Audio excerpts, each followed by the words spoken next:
कुछ लोग जा रहे थे, उन्होंने भांग पी और 5-6 लोग थे। तभी आवाज आई, संजय यहाँ आना। संजय, अरे नाम तो सुना सुना सा है किसका? मोमबत्ती है, उसमें से पॉजिटिव लाइट निकलती है, तो ये बेवकूफी की बात है ना। या बैम्बू स्टिक्स, इनसे घर में पॉजिटिविटी आ जाएगी, ये तुम्हारे बहुत काम आएगा। लो, ऐसे नहीं काम आएगा। देखो वो ना, उस शब्द से एक वाइब्रेशन निकलता है, वो वाइब्रेशन पॉजिटिव होता है। बेकार की बात।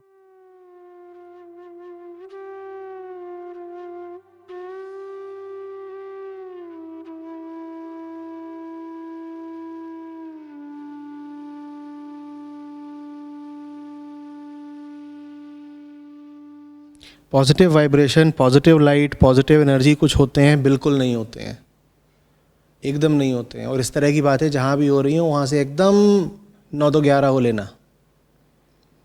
ना पॉजिटिव वाइब्रेशन कुछ होता है, ना पॉजिटिव एनर्जी कुछ होती है, ना पॉजिटिव थॉट्स कुछ होते हैं, ना पॉजिटिव लाइट कुछ होती है। कुछ नहीं होता। ना पॉजिटिव स्पेस कुछ होता है। मन होता है, बस मन, और उसी से तुम्हारा सरोकार होना चाहिए। मन गंदा होता है, मन साफ होता है। अगर भेद करना ही है ना, तो पॉजिटिव एनर्जी नेगेटिव एनर्जी में मत करो, भेद करो साफ मन और गंदे मन में। बस यही भेद, यही अंतर, यही डिस्टिंक्शन याद रखने लायक है। इसके अलावा जो सारी बातें हैं, पॉजिटिव वाइब्रेशन, नेगेटिव वाइब्रेशन, कोई पॉजिटिव नेगेटिव वाइब्रेशन नहीं होता। वाइब्रेशन वाइब्रेशन होता है। वाइब्रेशन बहुत फिजिकल चीज़ होती है। वाइब्रेशन का चेतना से कहाँ से कोई संबंध आ गया?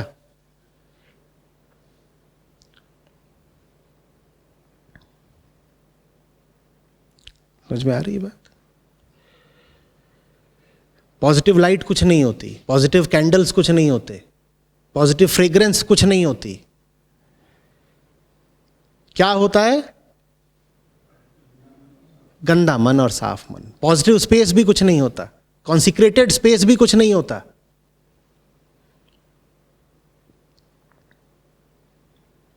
मन साफ है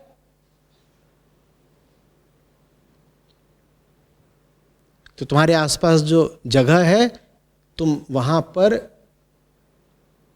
सफाई का अभियान छेड़ दोगे। और मन गंदा है तो चाहे जहां रहो, तुम तो गंदे ही हो।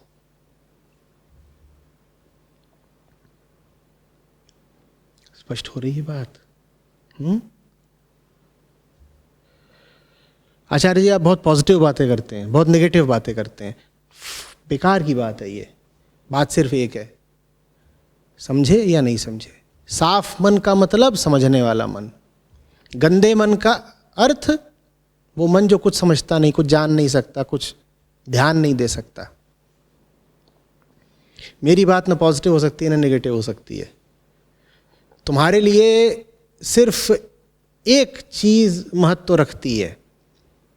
जो भी बात थी वो तुम समझे कि नहीं समझे। मैं स्वीकारने और अस्वीकारने की बात नहीं कर रहा हूं कि एक्सेप्ट किया कि रिजेक्ट किया। मैं कह रहा हूं समझे या नहीं समझे। बस यहीं पर अंतर किया करो कि जो बात थी,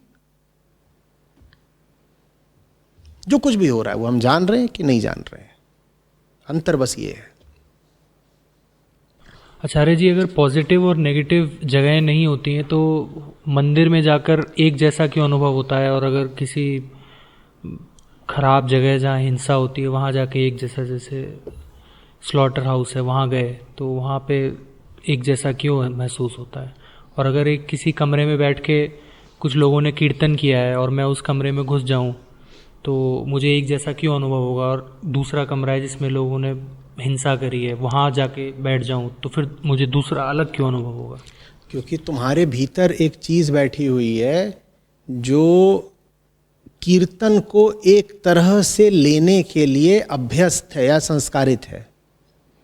उसे पहले ही पता है कि कीर्तन है यदि, तो वो अच्छी चीज है, तो वहां पर अच्छा अनुभव होना चाहिए। यही वजह है कि तुम हिंदू हो, ब्राह्मण हो, तुम कीर्तन वाले कमरे में घुसोगे, तुम्हें एक तरह का अनुभव होगा। और किसी दूसरे देश, दूसरे पंथ, मजहब, धर्म का कोई व्यक्ति आएगा, उसे दूसरा अनुभव होगा। अगर कीर्तन में ही कोई बात होती तो जो अनुभव तुम्हें हो रहा है वो दूसरे व्यक्ति को भी होना चाहिए था ना। तो इसका मतलब जो तुम्हें अनुभव हो रहा है वो कीर्तन पर आश्रित नहीं है, वो तुम पर आश्रित है। तुम बदल जाओ, तुम्हें वो अनुभव होना बंद हो जाएगा, तुम्हारा अनुभव तुम्हारे साथ बदल जाएगा। इसी तरह से तुम कह रहे हो कि अगर तुम बूचड़ खाने में जाते हो तो तुम्हारे भीतर से घृणा उठती है। वाकई एक दूसरा व्यक्ति जाता है, उसको लाल टपकेगी।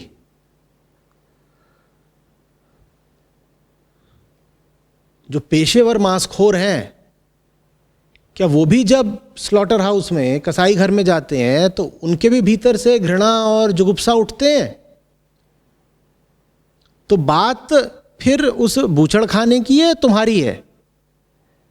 तो तुम्हारा जो संस्कारित केंद्र होता है ना, उसे पहले से ही पता होता है, वो पहले ही प्रोग्राम्ड है, उसमें ये सूचना पहले ही डाल दी गई है कि कौन सी चीज़ को अच्छा मानना और कौन सी चीज़ को बुरा मानना है।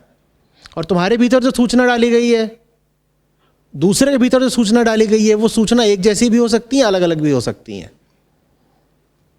तुम हो, तुम्हारे घर का कोई और व्यक्ति है, संभावना यही है कि दोनों के चिप में जो इन्फॉर्मेशन डाल दी गई है वो लगभग एक जैसी होगी।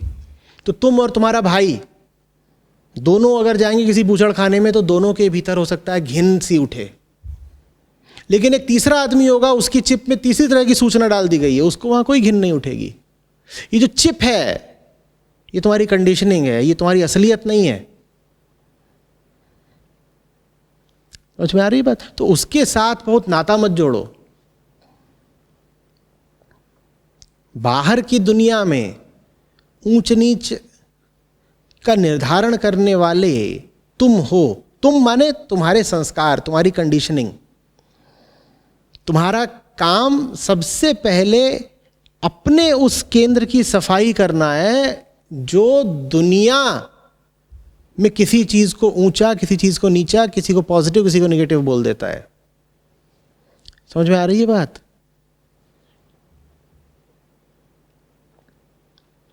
तुम्हें मान लो दिखाई नहीं देता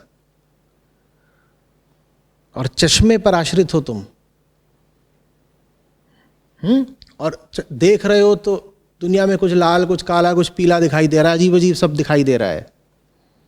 जो दिखाई दे रहा है तुम्हें, उसकी जांच पड़ताल करने जाओगे या सब पहले ये देखोगे कि मेरा चश्मा तो कहीं गंदा नहीं है? आदमी का काम है सर्वप्रथम अपने चश्मे की सफाई करना। हमारा चश्मा बहुत गंदा रहता है, समझ रहे हो? इसीलिए एक आदमी के लिए जो चीज पॉजिटिव होती है वो दूसरे के लिए निगेटिव हो जाती है। क्रिकेट खेलते हो तुम, अभी भारत और इंग्लैंड की सीरीज चल रही थी, भारत जीता, ये तुम्हारे लिए कैसी चीज थी? पॉजिटिव। और इंग्लैंड के लोगों के लिए नेगेटिव। तो उस घटना में ना कुछ पॉजिटिव था ना नेगेटिव था। भारत इंग्लैंड का मैच हुआ, भारत जीता, इंग्लैंड हारा, ये अपने आप में ना पॉजिटिव चीज है ना नेगेटिव चीज है। तुम्हारे जैसे संस्कार है वैसी तुम्हें लग रही है। तो ये बहुत धोखे की बात है कि तुम दुनिया की चीजों को पॉजिटिव या नेगेटिव समझना शुरू कर दो। तुम्हारे लिए करने का काम ये नहीं है कि तुम दुनिया में खोजने निकल जाओ कि क्या पॉजिटिव क्या नेगेटिव। तुम्हारे लिए करने का काम है कि तुम देखो कि तुम्हारे अंदर क्या बैठा है, जो कभी किसी चीज को अच्छा, किसी को बुरा बोल देता है, किसी चीज को पसंद कर लेता है, नापसंद कर लेता है। तुम्हारे भीतर वो कौन सी धारणा बैठी है, तुम्हारे भीतर कौन से संस्कार बैठे हैं, प्रभाव बैठे हैं, कंडीशनिंग बैठी है, वो देखना है। और खुशी तो सबके लिए पॉजिटिव होती है ना, और दुख सबके लिए नेगेटिव होता है। नहीं, वो तो होता है, लेकिन ये जो खुशी चीज है ये तुम्हारे लिए कोई बहुत अच्छी हो जरूरी नहीं है ना। तुम नहीं जानते हो क्या कैसी कैसी चीजों में तुम्हें खुशी मिलती है। और जिसको जिस चीज में बता दिया गया खुश होना है वो उसमें खुश हो जाता है। आदमी की खुशी ही तो आदमी को आज ऐसी जगह पर ले आई है जहां विनाश बस सामने है।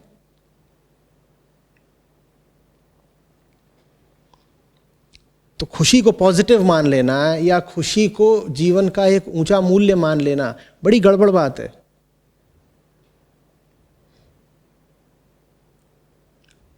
एक खूनी आतंकी है, उसको बहुत सारे लोगों का खून बहा करके खुशी मिलती है, और ये मत कह देना कि ये तो अपवाद है, एक्सेप्शन है।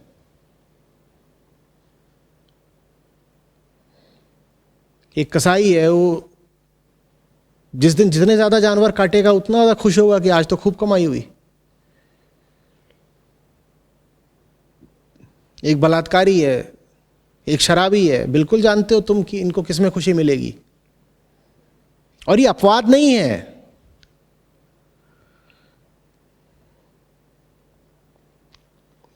तो खुशी को जीवन का परम मूल्य मत मान लेना, क्योंकि हमारी खुशी संस्कारित है, इसीलिए नकली है, झूठी है। हमें बहुत बेहुदा चीजों में खुशी मिलती है। ये जो बात कही जाती है ना कि जिसको जिस चीज में खुशी मिलती हो वो काम करे, इसी बात ने तो बेड़ा गर्क कर दिया। अपनी खुशियों से सावधान रहिए।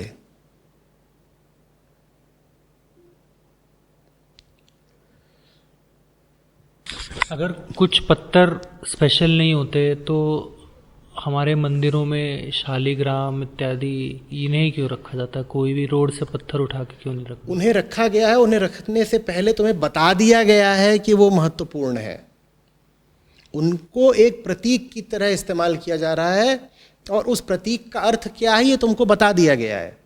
तो वो पत्थर तभी तक महत्वपूर्ण है जब तक तुम्हें उन प्रतीकों के अर्थ याद हैं। वो पत्थर वहां तुम्हें कुछ याद दिलाने के लिए रखे गए हैं, और जो याद दिलाने के लिए रखे गए वो बात तुम्हें पहले बता दी गई है, लेकिन वो बात तुम्हें हमेशा याद नहीं रहेगी। तो उस पत्थर को देखोगे तो याद आ जाएगी, वो बात महत्वपूर्ण है। लेकिन तुम कहो कि कोई मोमबत्ती है, उसमें से पॉजिटिव लाइट निकलती है, तो ये बेवकूफी की बात है ना। शिवलिंग एक बहुत मंजा हुआ और सुलझा हुआ प्रतीक है, बशर्ते आपको उसका अर्थ पता हो। लेकिन मोमबत्ती से निकलता पॉजिटिव वाइब्रेशन अपने आप में कोई अर्थ नहीं रखता, वो किसी चीज का प्रतीक नहीं है।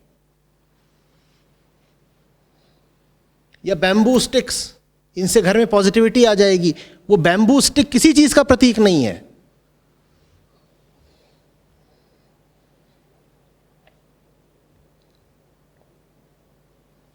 शिवलिंग में क्या स्पेशल विशेष है? उसके साथ जो कथा जुड़ी है, उसके साथ जो बात जुड़ी है, वो बात जोड़ के ही उस प्रतीक का निर्माण किया गया है। वो बात उसी फॉर्म, स्ट्रक्चर, शेप के साथ क्यों जोड़ी गई? या ये इंसिडेंटल है कि वो ऐसा दिखता है? पुरुष और प्रकृति का खेल है, वही तो याद दिलाया जा रहा है तुमको। इंसिडेंटल क्यों है भाई? कह तो रहा हूं, बहुत शोध, बहुत विचार के साथ उस प्रतीक की रचना की गई है। और जब उसकी रचना की गई है तो रचनाकार ने आपको यह भी बता दिया है कि जब आप इस प्रतीक को देखें तो तत्क्षण आपको ये बात याद आ जानी चाहिए। और वो बात बहुत कीमती है, बहुत महत्वपूर्ण है, जो आपको याद आनी चाहिए, लेकिन आपको अक्सर याद रहती नहीं। तो इसलिए व्यवस्था की गई कि आप उसको देखें, और उसका संबंध जोड़ दिया गया तुरंत उस महत्वपूर्ण बात से। तो उसको आप देखेंगे, वो बात याद आ जाएगी। जैसे वो बात आपको याद आएगी, आपके मन की सफाई हो जाएगी। लेकिन मुझे बताओ कि और इतनी चीजें हैं, उनके साथ क्या व्यवस्था जुड़ी हुई है? वो किस चीज के प्रतिनिधि या प्रतीक हैं? कुछ नहीं।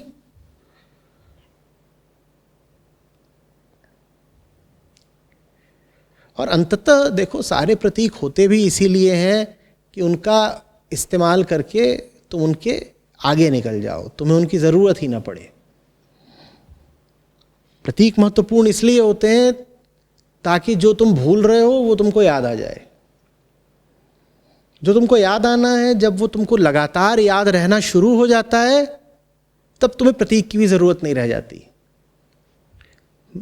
तो प्रतीक अच्छी चीज है, लेकिन वो किसी चीज का प्रतीक हो तो सही। मैं तुमको बोलूं ये बहुत पॉजिटिव रूमाल है, और ऐसे उछाल दूं और तुमको हाँ बहुत पॉजिटिव रूमाल है, ये काहे का प्रतीक है? इससे क्या याद आ रहा है? इससे जीवन की कौन सी सच्चाई पता चल रही है? शिवलिंग जीवन की एक बहुत बड़ी सच्चाई की ओर इशारा करता है। यह कौन सी सच्चाई की ओर इशारा कर रहा है?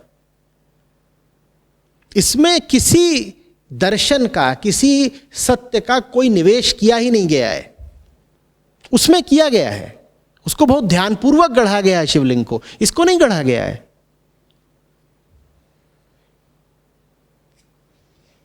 ओम है।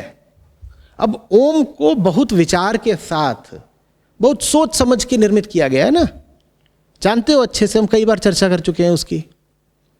अ उ म तीनों किस चीज के प्रतिनिधि हैं, और फिर उसके बाद मौन। तो ओम बोलोगे तो एक विशेष चीज याद आ जाएगी, पर मैं कहूं कि ये रुमाल पॉजिटिव है, इससे तुम्हें क्या याद आ रहा है?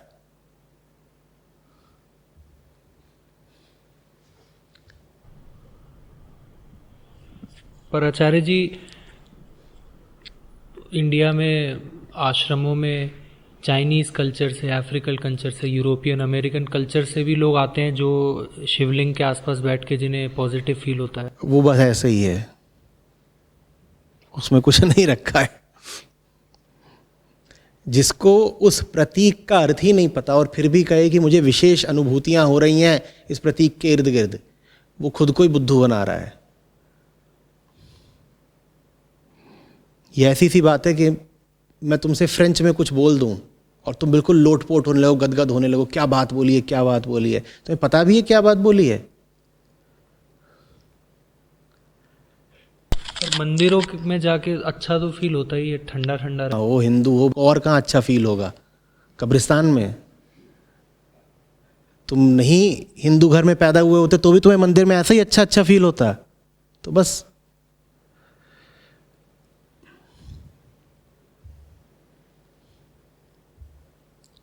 मैं तुमको एक पेन दे दूं, ठीक है, साधारण सा पेन है, और पेन देते वक्त मैं बोल दूं कि जो भी कुछ महत्वपूर्ण चीज लिखना इसी पेन से लिखना, और इस पेन से लिखते वक्त याद रखना कि कुछ भी ऐसा नहीं लिखना है जो मेरी सीख के विपरीत है। तो अब ये पेन तुम्हारे काम का हो गया। क्यों? क्योंकि उसमें जो अर्थ निवेशित किया गया है, डाल दिया गया, इन्वेस्ट किया गया है, वो तुम्हारे काम आएगा। पेन में कुछ नहीं है, पेन ना पॉजिटिव है ना निगेटिव है। अगर वही पेन तुम्हें कोई और दे देता तुम्हारे काम नहीं आता। वही पेन मैं भी तुमको दे देता बिना बताए कि इसका अर्थ क्या है, बस ऐसे करता हूं, ले ये पेन लो, तो भी तुम्हारे काम नहीं आता। करा जाता है ना ऐसा खूब कि लो बच्चा, अब तुम ये फलाना बीज लो, ये तुम्हारे बहुत काम आएगा, लो। ऐसे नहीं काम आएगा।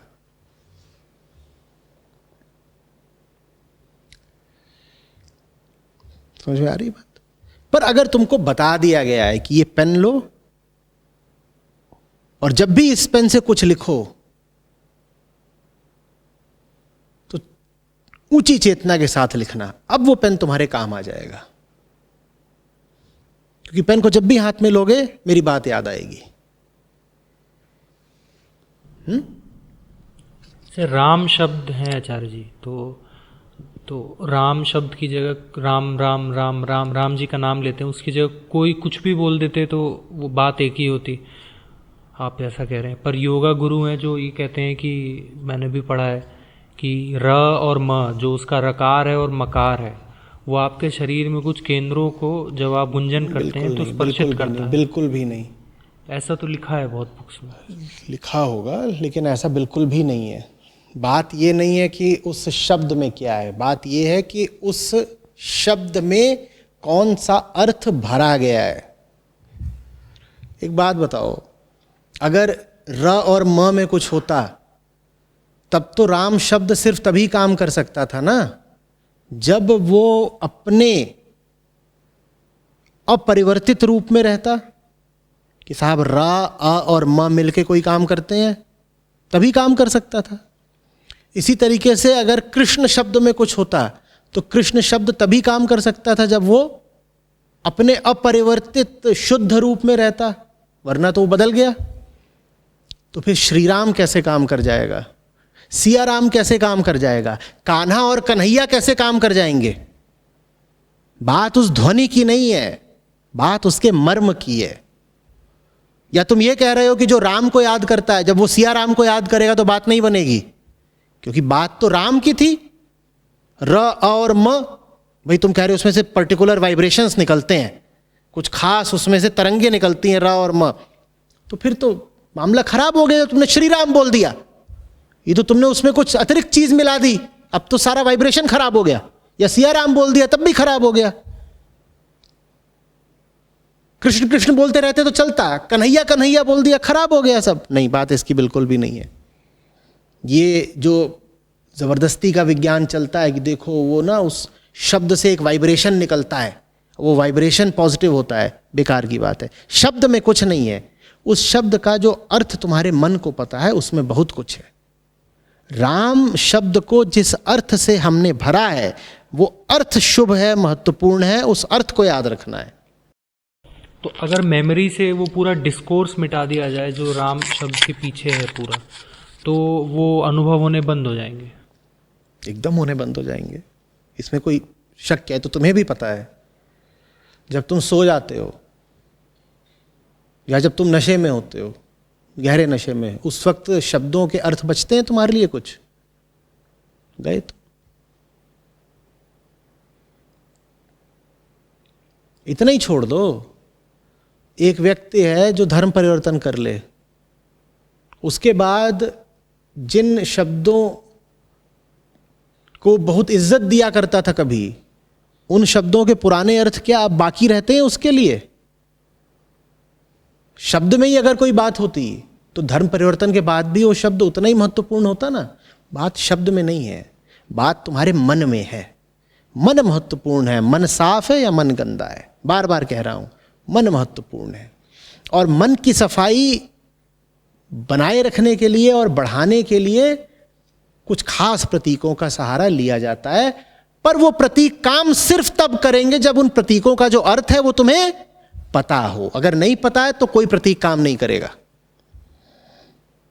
कोई प्रतीक काम नहीं करेगा। ये काबिले तारीफ बात है कि ये शब्द बिना विकृत हुए लिंग्विस्टिकली ही इतनी सदियों इतना तक। सरल है। राम कैसे विकृत करोगे? कृष्ण हो सकता था, हो गया, अभी भी हो रहा है। और कौन कह रहा है विकृत नहीं हुआ? राम का रामा नहीं बन गया, रामा नहीं बन गया। आज की पीढ़ी से आगे बात करो, तुरंत बोलेंगे लॉर्ड रामा। कृष्ण का कृष्णा नहीं बन गया।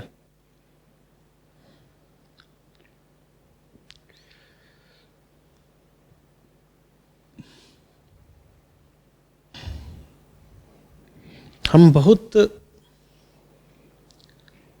अजीब लोग हैं। कुछ लोग जा रहे थे, उन्होंने भांग पी,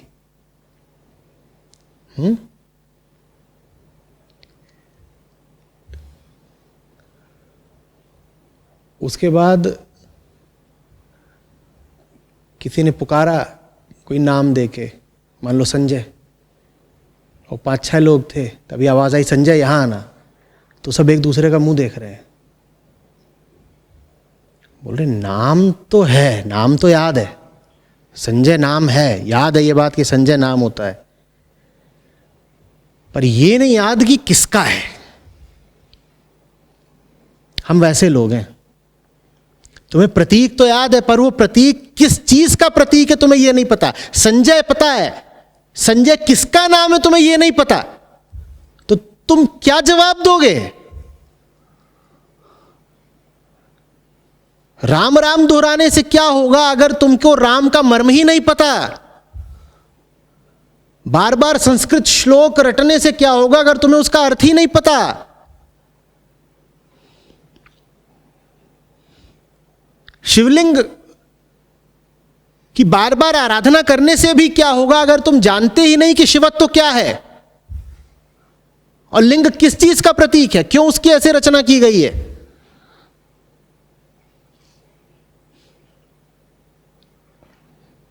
संजय नाम तो सुना सुना सा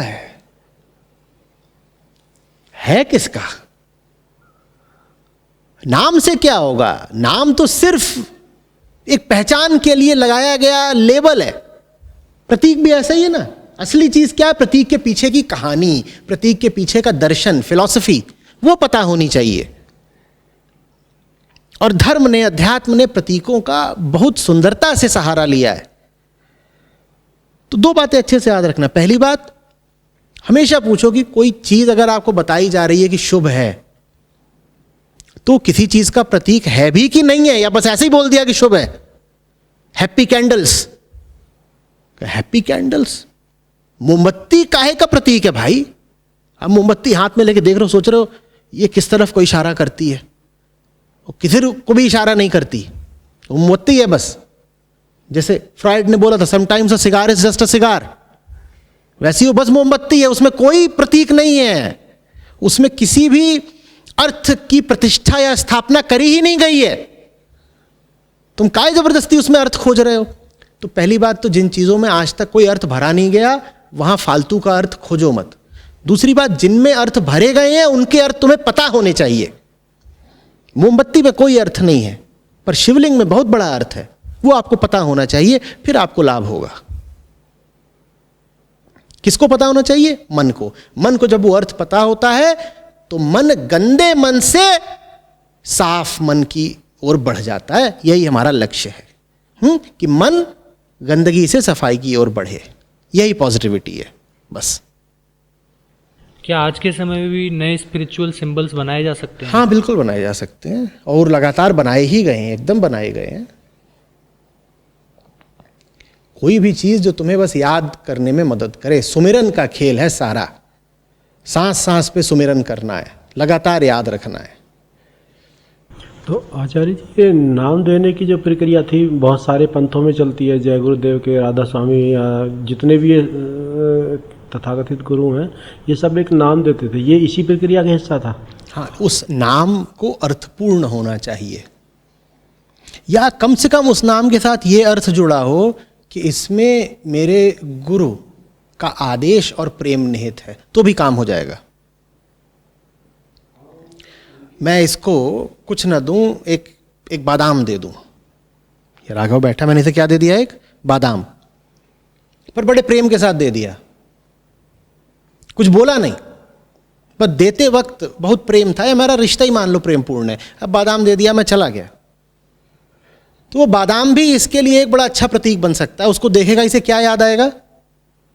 प्रेम याद आएगा, वो संबंध याद आएगा, तो भी हो सकता है।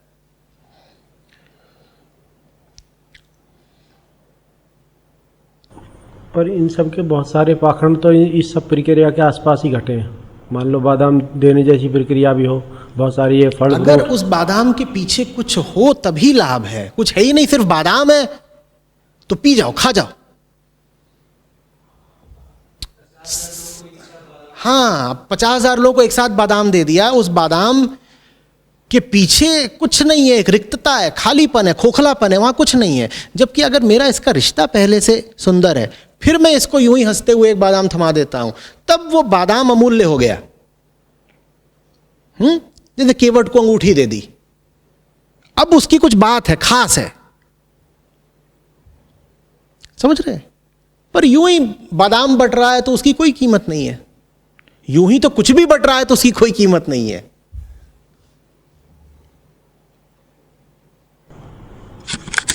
मेरे पुराने ऑफिस में एक कलीग थी लड़की, वो 20,000 रुपये का कोई छोटा सा 200 ग्राम का कद्दू लेके आई थी राम रहीम महाराज के यहाँ से। उन्होंने खुद उगाया है इस तरह से कुछ कह के कि बहुत प्रेम से दिया है, जो भी है।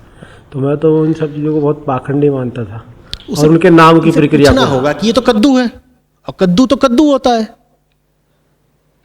लेकिन आप इस कद्दू को बहुत मूल्य देते हो, तो निश्चित रूप से आप इस कद्दू को तो मूल्य नहीं दे रहे हो, क्योंकि कद्दू तो कद्दू है। इसमें कद्दू के अलावा क्या है जिसको आप कीमत दे रहे हो? कुछ है तो बताओ, फिर ठीक है। कुछ नहीं है, सिर्फ कद्दू को कीमत दे रहे हो, तो तुम भी कद्दू हो। बात समझ रहे हैं आप? एक कद्दू और दूसरे कद्दू में भौतिक तल पर तो कोई अंतर होता नहीं कि होता है, कद्दू तो कद्दू।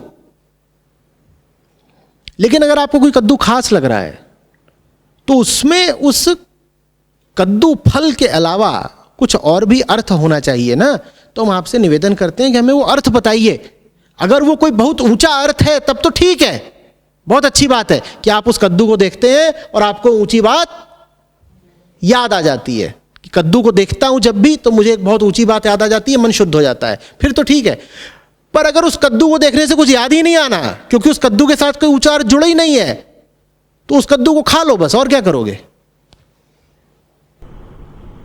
उसको कद्दू को गुरुजी ने छुआ था, वो उन गुरुजी के स्पर्श का क्या ऊंचा अर्थ है। अंततः हर भौतिक वस्तु को या व्यक्ति को किसी ऊंचे मूल्य का प्रतिनिधि होना चाहिए ना। कद्दू को देख के मान लो गुरुजी को याद आ गई, ठीक है, कद्दू को देखा तो क्या याद आ गया, गुरुजी। पर कद्दू भी एक भौतिक चीज है और गुरुजी की छवि भी भौतिक ही है। गुरुजी को देखने से क्या याद आया। अंततः वो आखिरी चीज क्या है जो मूल्यवान है तुम्हारे लिए। अगर आप कहते हो कद्दू को देख के कुछ याद नहीं आया फिर भी हम कद्दू के दीवाने हैं, तो ये तो कद्दूपना ही है। आप कहते हो कद्दू को देख के गुरुजी याद आ गए, तो हम कहेंगे चलो यहां तक ठीक है, पर बताओ गुरुजी के याद आने से क्या याद आया। कहोगे नहीं फिर कुछ नहीं याद आया, तो तुम महाकद्दू हो। तुम गुरुजी का चेहरा याद कर रहे हो क्या, गुरुजी का शरीर याद कर रहे हो क्या।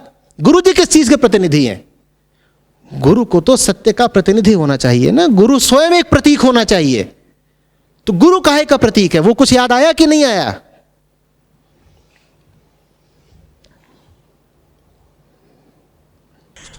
अभी जैसे आपने बताया कि जो भौतिक चीज़ें होती हैं, भौतिक सिंबल्स होते हैं, उनके पीछे एक बड़ा अर्थ होता है, उस अर्थ का महत्व है। पर वो अर्थ एक अच्छा बड़ा अर्थ होना चाहिए। पर जैसे आजकल जो फेमस धर्म गुरु हैं वो भौतिक चीज़ भी दे रहे हैं और अर्थ भी अपना बता रहे हैं, नया अर्थ।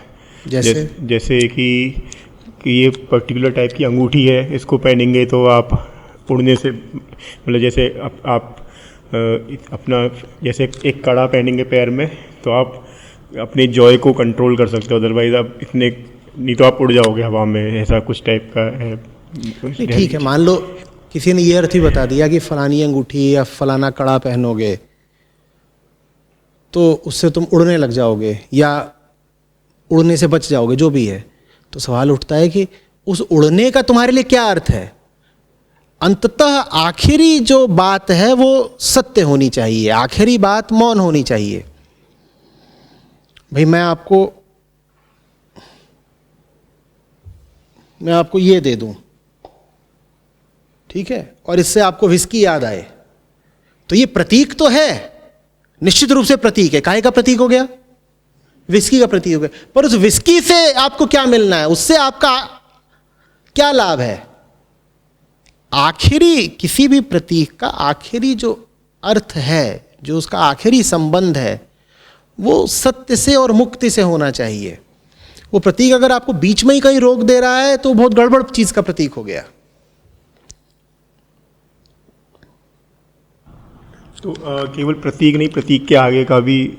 हाँ, इतनी देर से यही तो कह रहा हूं कि प्रतीक काहे का प्रतीक है ये तो पता करो पहले, तभी तो वो काम आएगा।